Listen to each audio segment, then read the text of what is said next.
Bismillahirrahmanirrahim. Alhamdulillah wa kafa ba'd. Tunarudi tena katika kipindi chetu. Kwa majina ni Abdul Wahab Karangwa.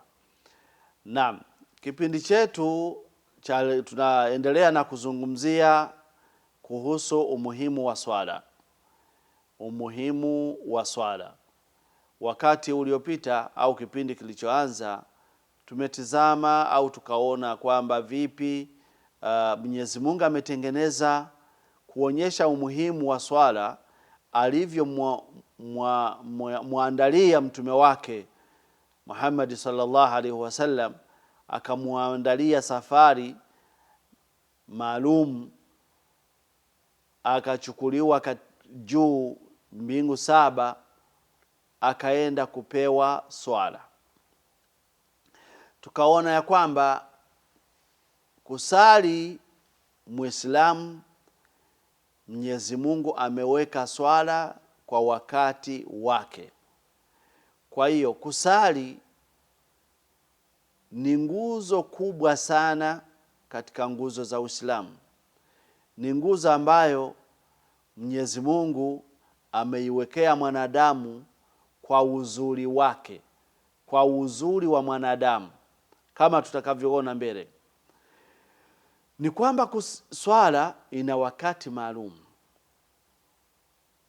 Ebu tizama, swala inakuletea wewe mwanadamu kuwa unamkumbuka sana Mwenyezi Mungu. Ameiweka kama ukumbusho wake, yani kama ukumbusho mwanadamu apaswa awe anakumbuka sana Mola wake aliyemuumba. Amemwambia Musa alayhi salatu wasalam katika surati Taha, Mwenyezi Mungu anasema wa aqimis salata lidhikri, simamisha swala au sali kwa ajili ya kunikumbuka, yani kunitaja. Muislamu anapaswa ataje sana Mola wake. Mwanadamu anapaswa amkumbuke sana Mola wake, kwa sababu yeye kuwepo ni Mola wake. Vyovyote alivyo ni Mola wake. Kwa hiyo Mwenyezi Mungu kazi aliyotupa sisi ni kumkumbuka sana. Na kumkumbuka sana au kumkumbuka kwenyewe, njia ya kwanza ni kusali. Ndiye akatuwekea swala. Mwenyezi Mungu anatuambia katika sura Bakara, Allah anasema aqimus salata wa atu zakata, simamisheni swala, simamisheni swala na toweni zaka. Ukitizama jambo la zaka, utaona kwamba Mwenyezi Mungu amewachagua watu maalum na kawapa kiwango maalum. Kwa hiyo mtu ambaye hayuko katika watu hao au katika fungo hilo la watu, basi huyu mtu zaka haimuhusu kutoa, lakini inamuhusu kuiamini na kuikubali na kuipenda kama ni nguzo ya Uislamu, kwamba ni dini iliyokamilika. Na apendi na awe na pupa Mwenyezi Mungu atakapomwezesha katika kupata kiwango cha mali kinachopaswa kutoa zaka, na yeye atatoa. Kwa hiyo unakuta yeye ambaye hana kiwango, ambao wakati haujafika, anakuwa na Uislamu wake umejengewa katika zaka, umejengewa katika imani, yani fikra zake upenda hiyo nguzo. Lakini swala, jambo la swala halina hivyo. Unaomba huko kitandani, wakati wa swala ukifika, unasali ulivyo, katika uwepesi uliopo. Kama utasali umekaa, kama utasali umelala, umelalia upande, au utasali umekaa, au utasali ulalia mgongo, namna yoyote iwezekanavyo ambayo utaweza kusali katika namna hiyo. Jambo kubwa ni kwamba simamisha swala. Kwa hiyo ndugu zangu wanaonisikiliza, swala ndilo jambo moja tu, au kuabudu ndiyo jambo moja tu, ndiyo kazi yetu tu moja Mwenyezi Mungu ametuumbia juu yake. Mambo mengine yaliyopo ni sisi, ni faida zetu sisi, sio kazi zetu, bali ni faida zetu. Wewe kwenda kufanya kazi, kutafuta pesa, kutafuta nini, hii ni jambo la wewe, ni jambo lako wewe la kukusaidia, lakini sio kazi iliyokuleta, sio kazi ya Mwenyezi Mungu iliyosababisha Mwenyezi Mungu akuumbe. La, sababu iliyosababisha Mwenyezi Mungu akuumbe wewe ni kumwabudu yeye peke yake. Na jambo la kumwabudu ni kwanza ni swala. Hii swala iwe kabisa iko vizuri sana kama tuvyoona. Na hii swala utaisimamisha kama alivyokufundisha Mtume Muhammad sallallahu alaihi wasallam, sio kama utakavyo. Lazima swala uzisali kama alivyokuamurisha au alivyokufundisha Mtume Muhammad sallallahu alaihi wasallam. Kwa hiyo mtu ambaye hasali ni nini? Tumesema au tunasikia maneno ya wanazioni wanasema ya kwamba mtu ambaye ameacha swala, huyu mtu ameuacha Uislamu. Anayeacha swala ameuacha Uislamu. Kwa hiyo tunaomba, ndio sababu nakumbushwa kila wakati kwamba jua jambo linaloitwa swala, kwamba swala ni jambo kubwa juu lako, lazima usali. Naam. Mambo gani tunayoyapata katika swala? Ukisali unakuwa karibu sana na Mwenyezi Mungu.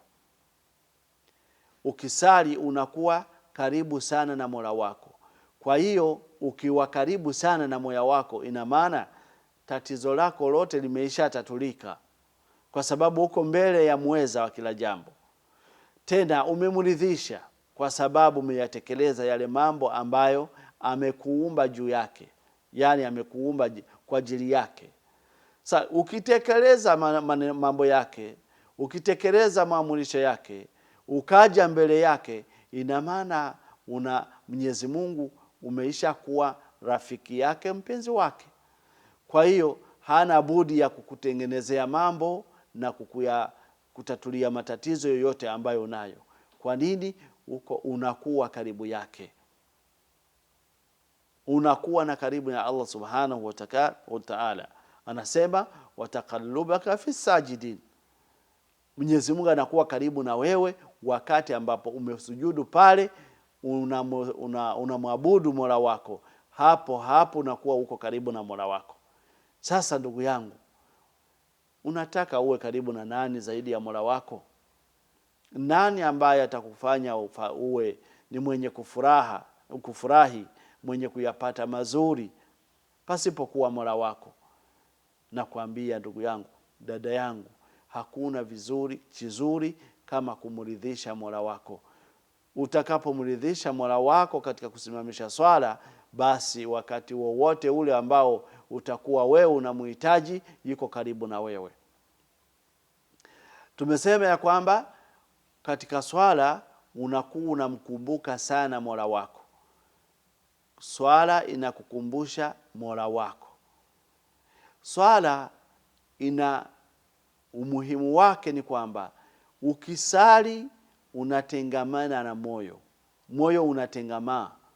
Alikuwa akimwambia Mtume Muhammad sallallahu alaihi wasallam, akimwambia Bilal ibn Rabah anavyopatwa na huzuni, alikuwa anapatwa na huzuni kwa sababu Mtume Muhammad sallallahu alaihi wasallam huzuni zake zilikuwa ni za Uislamu.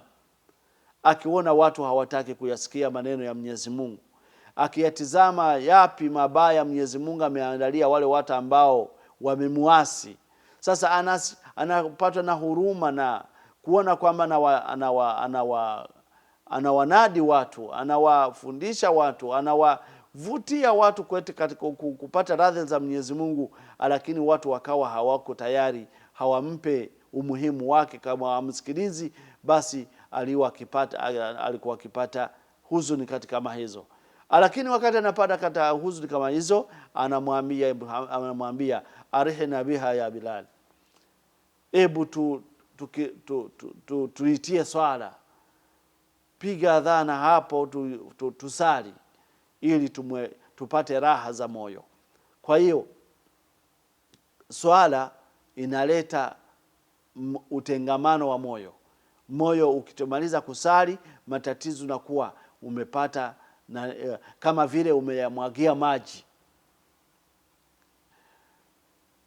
Jambo la pili katika ambayo tunayoyapata katika kusali makubwa ni kwamba mtu anatakasika wakati anatakasika na madhambi. Wakati anaposali, Mwenyezi Mungu anamuondolea yale madhambi, yale mabaya aliyoyatenda, kwa sababu mwanadamu ni mwenye kufanya uovu, akijua au asijue. Wakati wowote anakuwa anafanya maovu, ima kwa kutamuka, ima kwa kutizama, au kwa kusikiliza, yani au kwa vitendo vyake, au kwa fikira zake ndani ya moyo na mengineyo. Mwanadamu anakuwa ni mwenye kasoro, ni mwenye kufanya madhambi. Lakini Mwenyezi Mungu ameuleta Uislamu kama solution ya kila kitu. Uislamu unakuwa ni solution ya kila jambo. Kama ni madhambi, Mwenyezi Mungu anayapunguza katika ukisali, Mwenyezi Mungu anakuondolea hayo madhambi. Ameleta Mtume Muhammad sallallahu alaihi wasallam katika hadithi sahihi kuonyesha kwamba swala inatakasa mtu, yani inamtakasa mtu, inamuondolea yale madhambi.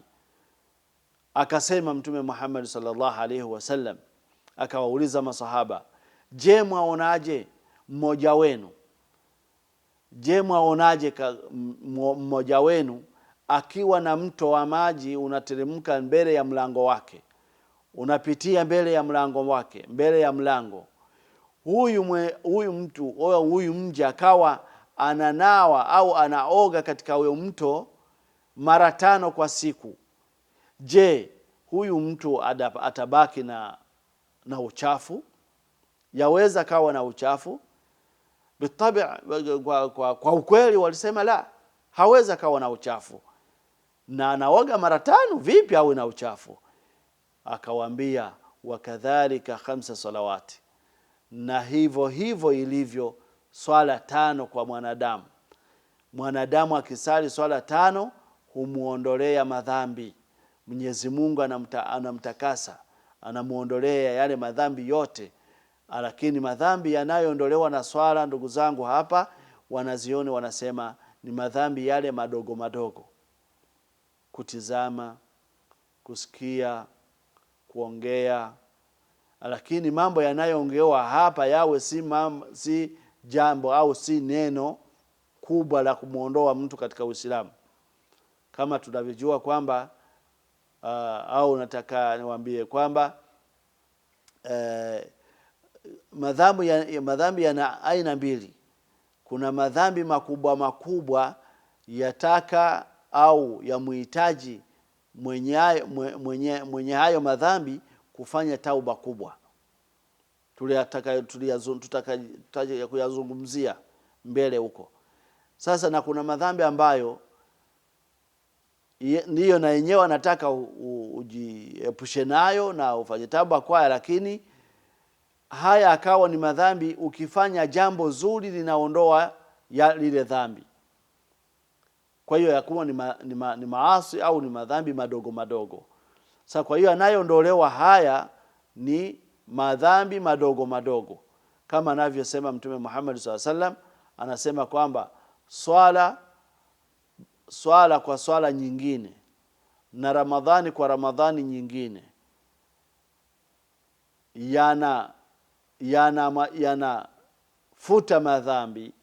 yanafuta madhambi ya mwanadamu. Sasa haya mambo anayofutwa, haya madhambi yanayofutwa na swala, na haya madhambi yanayofutwa na saumu Ramadhan na kufunga, basi haya madhambi ni yale madhambi madogo madogo. Ama yale yanayohitaji tauba kubwa, hayo hayaondoki, lazima mwanadamu ayafanyie tauba, ombe msamaha kwa Mola wake, na afuate namna na nyayo na sharti alizomwekea Mwenyezi Mungu Subhanahu wa Ta'ala kwa kubaliwa tauba yake. Kwa hiyo swala inamtakasa mwanadamu. Mwanadamu akisali, swala inamtakasa, inamuondolea yale madhambi. Hii ni miongoni mwa mazuri ambayo ya mwanadamu akisali anayoyapata. Inatakiwa huyu mwanadamu awe kabisa nafsi yake, moyo wake umekubali, umefurahi sana kwa hilo jambo linaloitwa kusali, linaloitwa swala. Ndugu zangu, hakuna jambo kubwa zuri kama kumsali, kwa sababu tumejiumbwa kwa ajili yake.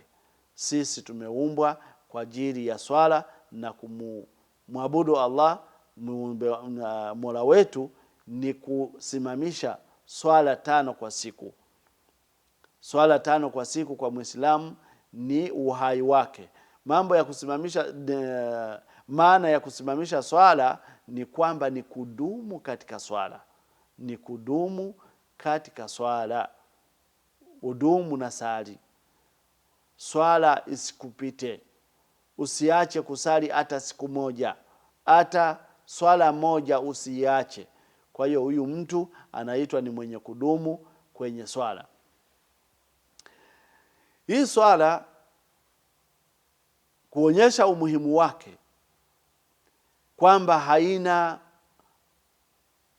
haina uwezo, yani kuambiwa kwamba ukiweza ufanye au usitoweza usifanye. Hamna.